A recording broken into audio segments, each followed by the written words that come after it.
always driven past here, never stayed. So this is our first time studying. It's great. And thank you to the Innovation Hub for hosting us. This is great. I was just taking a tour. This is such a nice and neat place to be. So at Wise Computing Academy, we focus on young learners. Our focus is to inspire them to be innovators and leaders of tomorrow. First of all, glad to be in the home of Texas Tech and Buddy Holly. This is great.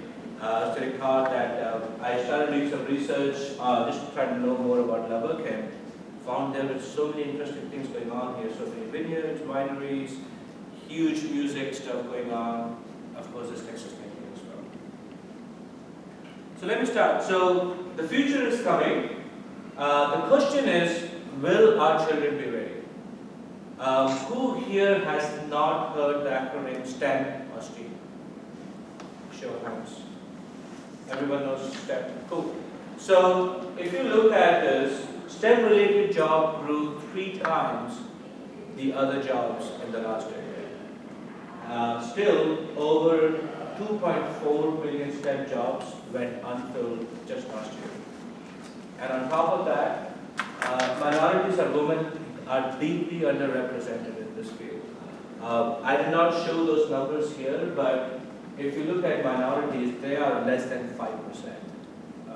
And women, less than 25%. So huge gap. While there are jobs out there, there is not enough representation from everybody in the community. And all this is happening while these jobs are paying 50 to 90% more than the average job out there. The average job is about $42,000, and these jobs are anywhere from $60,000 to $80,000. So it really makes no sense, right? It is something that we feel we can help address. So hence we started Wise Computing Academy. My name is Vishal Hussain. I'm the co-founder of Wise Computing Academy, father of 3. Our goal at Wise is to really enable all our students to achieve their fullest potential. Reach the goals that we haven't even thought of for them. We really want to focus on them being creators and not just the users of technology. I bet with people who have children here, they probably use your iPhones and tablets better than you do, right? They'll tell you what to do. They'll tell you what not to do. But ask them if they can create something on it, right? And many times you'll see, what do you mean? I mean, it's totally blank. They know they have really good way of consuming, but what they have never thought of is, who created this? How is this created? Can I be the one who can create these things and be successful?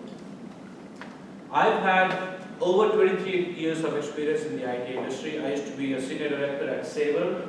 Sabre, if no one has heard, it's a parent company of Travelocity. So if you book travel, air, car, hotel, a good chance is no matter where you are in the world, you're using Sabre system. And I did my bachelor's in computer science and MBA from SMU in Dallas, if you're familiar with Dallas. So our solution to this problem is offer project-based and student-oriented approach to teaching them coding and robotics. And the idea is we teach them at schools, at preschools, at daycares, elementary and middle schools. The reason we do that is we eliminate any fixed cost that comes with owning a place of your own, right? You have rent, you have incidentals, you have, there's just too much of overhead. And when you open a space, the way it works is you open your own space and you'd be familiar with that, right? You are waiting for people to come in, right? You are waiting for one person at a time to come into your store. So what we decided was, how can we turn that around, eliminate the fixed cost, and go to schools where instead of having one person coming to us at a time, we can actually go to a school where there would be anywhere from 400 to 900 students. So we have a huge customer base to begin with in each school. So we go and talk to schools and introduce our programs in the school as after school, and really just through the school share information about how to register, what we're going to teach, things like that. and the students come to our classes at the school campus right after school. Our approach is, we built our curriculum ourselves, so it's very much a project-based approach built by people who work in the IT industry, right? So we know what works and what doesn't work. How it works. Tom has a software development company.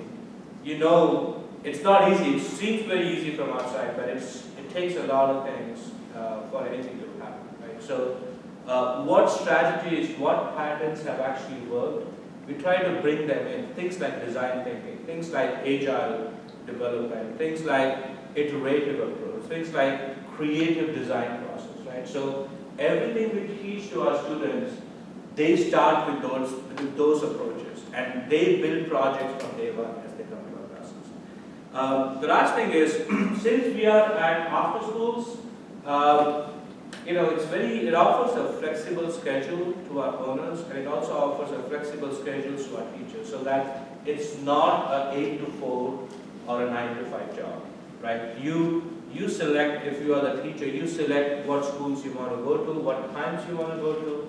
So it's a very flexible schedule. You can pretty much work from home. So benefits. So, although we teach coding and robotics, but our focus is really on overall benefit to the student, which means computational thinking. And when I say computational thinking, I mean logical thinking, critical reasoning, breaking down big problems into small chunks and going about it in a logical way, right?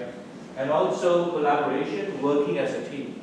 I'm sure if you work with students who are younger, they don't want to work as a team. They think they can just do it themselves. But we force them to work as a team because then they realize the potential and also the advantage of doing that. Because one, you have to convince the other person of your idea and have them follow you.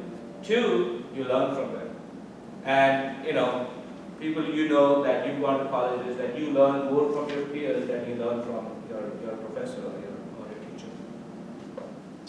The other thing that we focus on is just better cognitive skills.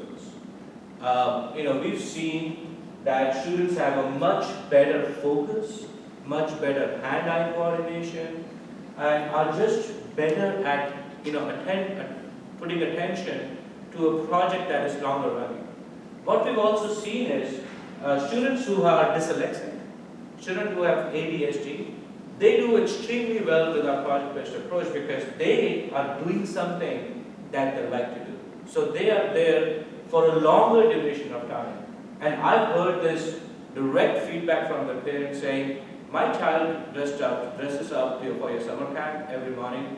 He'd never done that before, right? So it is something that it's not just about coding and robotics, right? It's not just about, do you know Python, or do you know this language, or do you know that language? It's about overall approach. It's about how you think, because if you can think correctly, if you have really high cognitive skills, you will do better at no matter what you do, right? You can be a cook when you grow up, a chef when you grow up, or you can be a nuclear scientist. You will be better at what you do. The other thing that we do is, at the end of every semester, actually we do this throughout the class too, we really focus on our children presenting. So we ask them, what have you done? Can you tell the rest of the class what you've done? So our focus is, they should feel more confident after our class. And they should be able to present. So we do what we call as mini TED Talks. So every student has to get up, just like I'm talking in front of you, in front of his or her class, and explain the project that they built. So we focus a lot on that. The other thing is, in coding and robotics, if you've done, how many people have done any coding? That's decent. So you know consequences of your actions, right?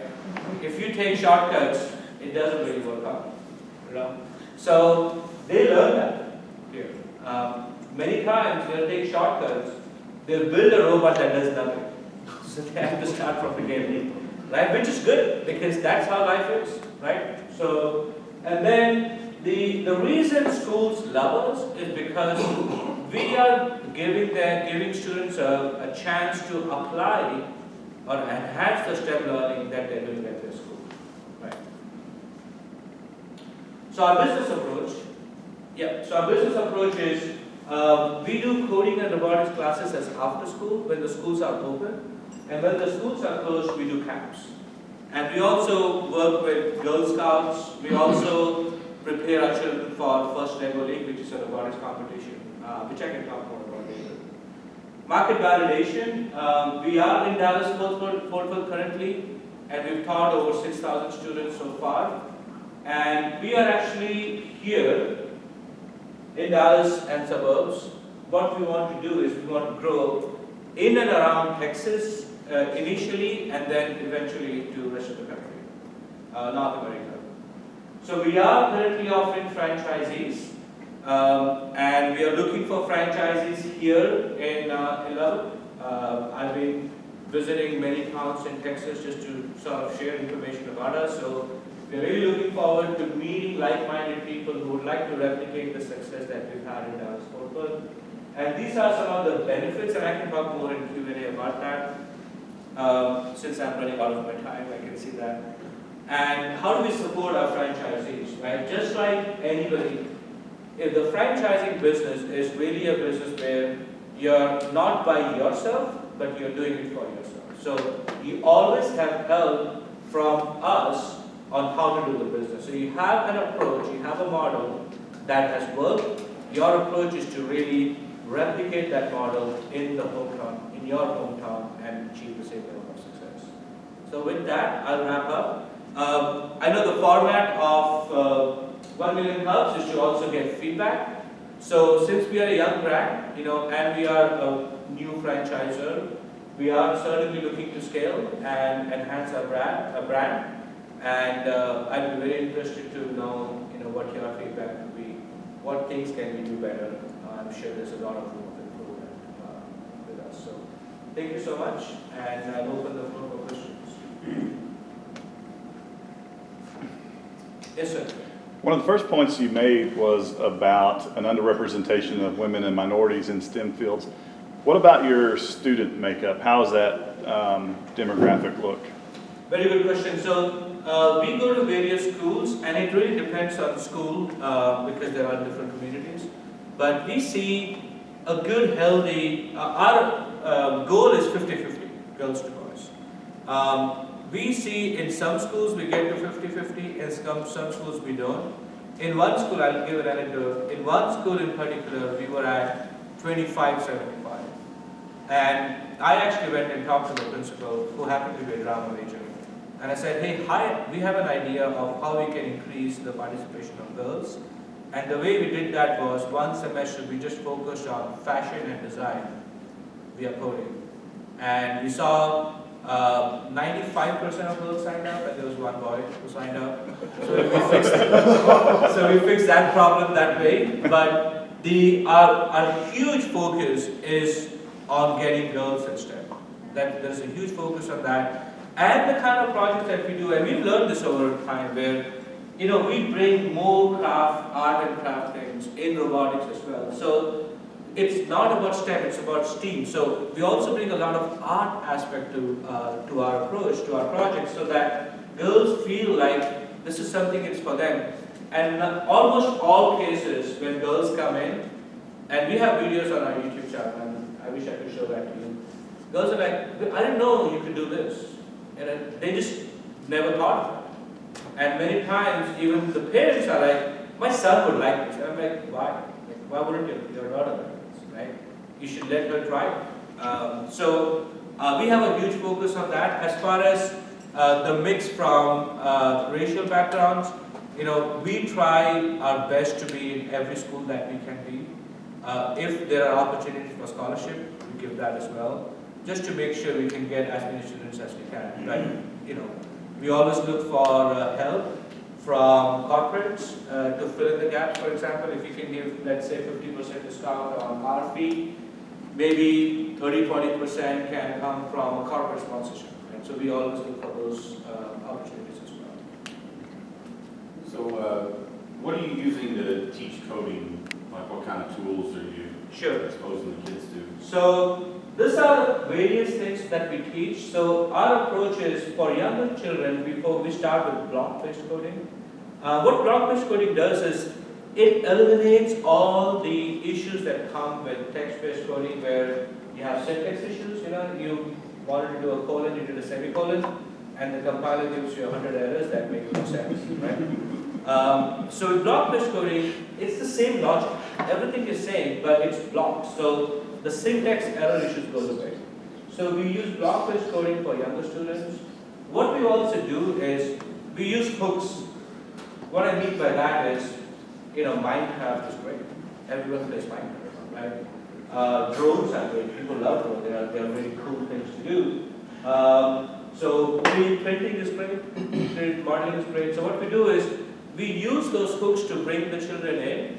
And for example, in Minecraft, we say you can do do modding in Minecraft, but instead of doing it by playing, you do it by writing code, right?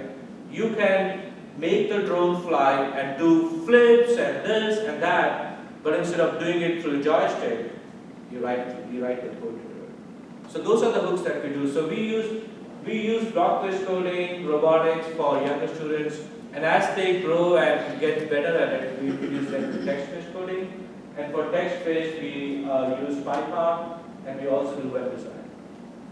So it's a mix of both. So how are you training your instructors or for the classes that you do? Very good question. So we actually internally, we have an enterprise background. So from day one, we thought, how would we scale this when it does become successful?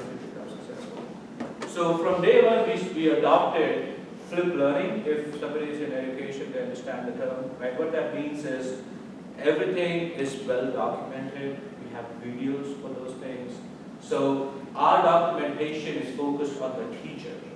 So you, the teacher, can look at how should I run this class, so you can get up to speed. And also keep in mind, you're teaching, elementary school students. It's not computer science in undergrad or graduation. So you can certainly learn this. And we tell our teachers, we tell our franchisees, this is not prior coding experience is not required. A willingness to learn and an open mind is required. We can't teach that. We can teach you everything else, right? So we use flipped learning. We have lots of documentation, lots of videos internally that our teachers use. We do training all the time. Anytime we introduce new things, or pretty much every week we have training. Some training on something or the other. So it's all audio-visual WebEx. So we record it. If you want to participate, you come and participate. You always can do one-on-one questions. And the way we do this is each teacher will prepare their program for the week one time. So if you're a robotics teacher, you do it one time, and then you can go to various schools for that week. So you don't have to prepare new stuff every day of the week. So we also do efficiencies in that term, and we put that in our policies and procedures manual as to this is how you would execute in the most efficient way. Yes, sir. Tell me a little bit about the revenue model. How do you make money? How do your franchises make money? Who pays the bills?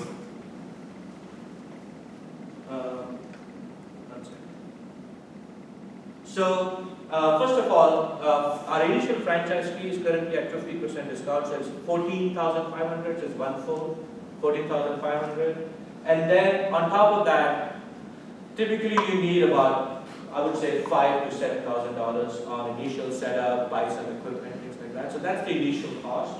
And the way it works is after school, and when the schools are closed, we do camps. So if it's after school, and do simple math for you, right? Let's say you're charging $90 per month for after school, and you have 100 students. And let's say the schools are open for 10 months in a year. So that's 10 times 90, that's $90,000.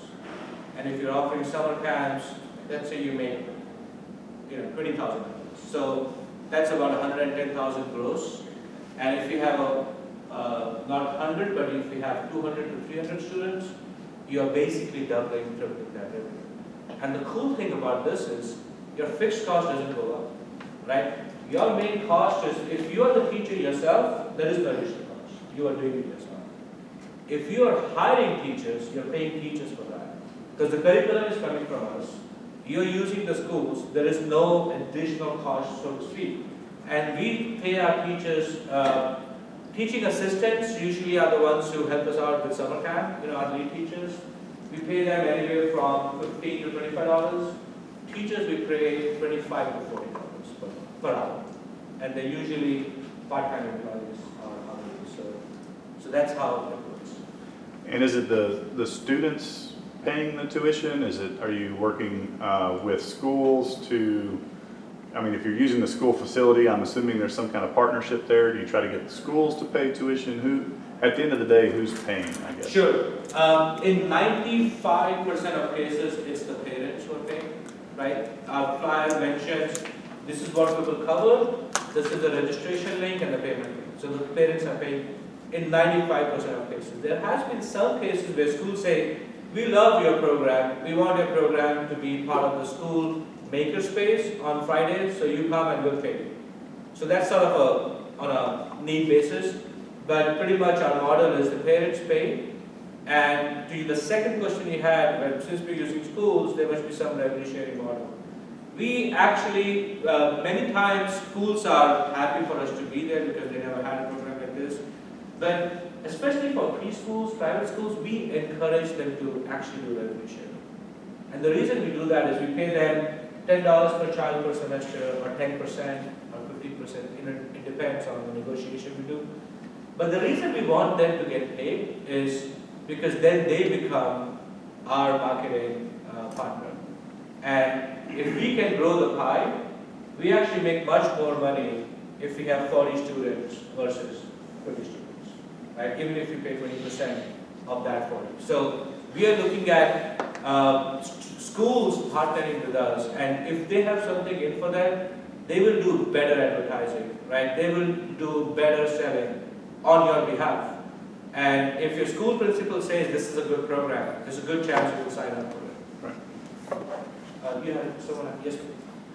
Okay, so looking at that, when it comes to things like ongoing supplies, because you're going to need ongoing supplies, liability insurance, some of those other coverages, who provides those ongoing things? Because we're already at around 20% for a startup to get into the program as a franchisee. What are they looking at in terms of ongoing materials, insurance? Is that provided by you as the franchise owner, or does the franchisee need to cover those expenses as well? So the insurance expenses will be covered by the franchisee. We tell you exactly what kind of insurance you need to get. But it is your company here, right? It is the company that you will own. So when you do franchising in general, no matter, it's not just us, it's everything. You start a company and then you do doing business as whilst competing academy. So we will guide you on what type of insurances you need. So that's question number one. Question number two, you said on supplies, right? Because we do coding and robotics, a lot of things we do are online, mostly free. So a lot of your expense is actually just buying the equipment, robotics equipment, laptops. Sometimes schools don't have it, so we provide our own. Tablets, things like that. So it's capital costs.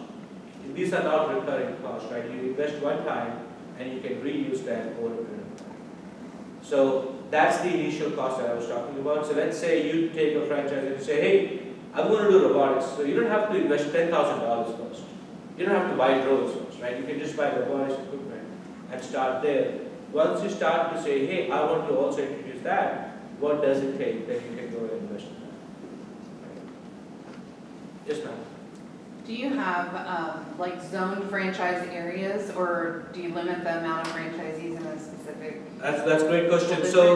So our default is we offer huge territories. Our territories are up to 250,000 people, residents.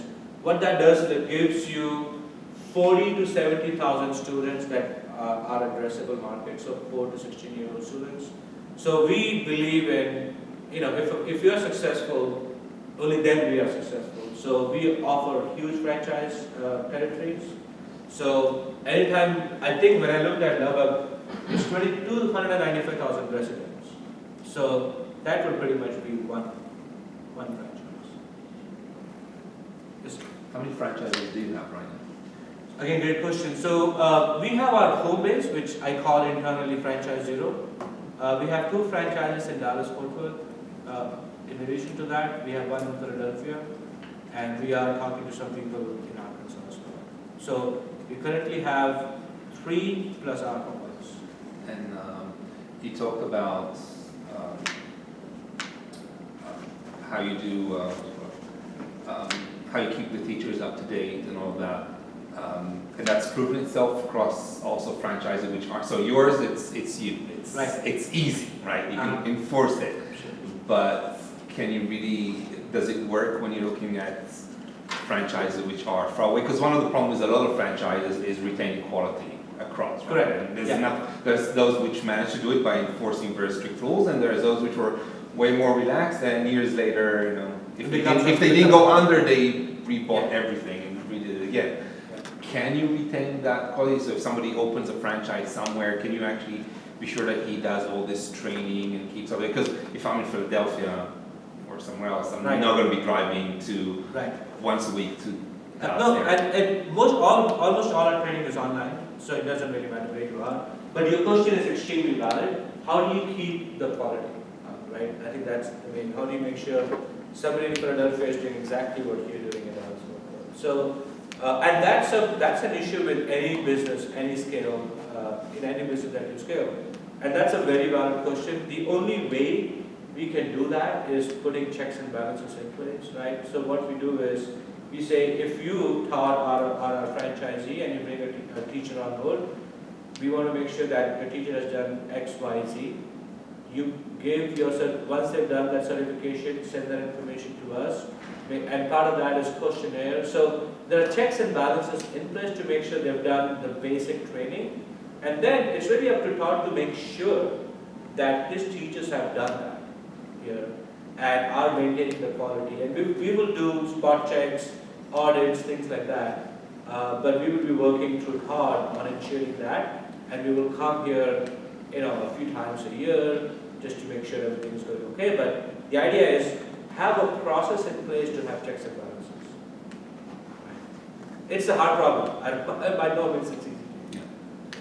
So one thing that is interesting, Chick-fil-A is one of the best franchises, most successful. Sure. And that's because they actually do an annual review. Every Chick-fil-A owner can lose their franchise every year if they're not hitting those certain points. And so that's talking about recapture. Do y'all have a system for recapture in place? Or have thought of that if you have to take that back? Do y'all have that set up where you can? So in our franchise disclosure document, we mention the circumstances under which we will recapture. Pretty much everyone does. But I agree with you, Chick-fil-A is a great franchise owner. We would love to be in that position. Every franchisor has clauses to recapture because you can, you do your best to get the best franchisees part of your family. You never know, right? So absolutely we do. And the kind of reviews and things like that, we certainly want to put that as part of our checks and balances in place. Yes, sir. I know we're running probably up against our time, but I did have one more question for you. Just from an entrepreneurial standpoint, everybody in the room is an entrepreneur in some capacity. Can you tell us maybe about one of the challenges or one of your main struggles that you've faced and how you've overcome it? Sure. No, that's a great question. So, I'll tell a little bit of a story. So, my co-founder is my wife, and she used to work in Bank of America. She was an IT manager. So she left. She left first and focused on this full-time first. And she was focused on this for about 2 years or so. And we were growing 10%, 15%, 20%, organically, right? For a startup, that's nothing. That's peanuts, right? Unless you're growing 200 to 500%, you're not growing, right? So what we discovered is she was so busy in doing day to day, and I think this will resonate with you, right? You're so focused in doing day to day, you're working in the business, you have no time to work on the business, right? So that's where we said, I have to leave my job. So I did that about a year and a half ago. To really focus on working on the business, right? Focus on how strategically we see this to grow, and that's where we instituted. We knew we were going to grow through franchising. We'd never done it, so we did that after I left. So really, I think having a co-founder, I think they say the ideal is three, right? 3 people, but having at least one person to look at outside. You know, if everyone is dancing, no one really knows what's going on. You got to have somebody standing on the balcony to look in and say what's working and what's not. I think that's key. That's the only way you can do 1x, 2x, 3x, 4x. Otherwise, it'll be 10%, 15%. You know, it's just not happening. And we saw that. And since I've come in, we are seeing the growth at that X level. Right? Hopefully, we can keep it up, but we could not have done that if I had not focused fully on this. You talked a little bit about the vision. So what is the mission and vision for the organization? Absolutely. So, excellent question. So, our mission is to reach out to as many students as we can. That's the core mission, right? Because this is, as I said, it's not just teaching coding and robotics. This is much beyond that. So, we want to reach you to as many students as we can, whether they can afford or not. Right? We have to find ways to make sure it approaches everyone. If you look at the cost that we are charging, it's less than 50% of what you would pay if you went to a local coding and robotics class, which have their own location. Is Code Ninja here? They're open. They're open. So if you go there, that's about $200 a month. And we charge $85. So we are never going to be cheapest, but we'll give you the best value for money. We are better or same on what things we do, but at a much reasonable price. That's number one. Number two, we want to make sure that we live in a tech world, and if we don't continue to invest in research and development, we'll be outdated in 3 to 4 years. That's just how things work. So we spend a lot of time and energy on research and development, enriching our classes, our current classes, adding new things in a more measured way, where it actually makes sense, it leverages what we're doing. So really enriching and offering this to as many people as we can, and enabling people to replicate the success that we've had in our school. So those are the 3 main things that we are focused on. You have one final question, and that is, what can we as a 1 Million Cups community do for you? Excellent. So, as I said, young company, young franchisor, we are looking to grow, scale. So if you have ideas in general, very willing to hear that. We are a young brand. We have brand presence in Dallas-Fort Worth, but not so much outside. I'm sure none of you heard about Wise before, right? Same thing.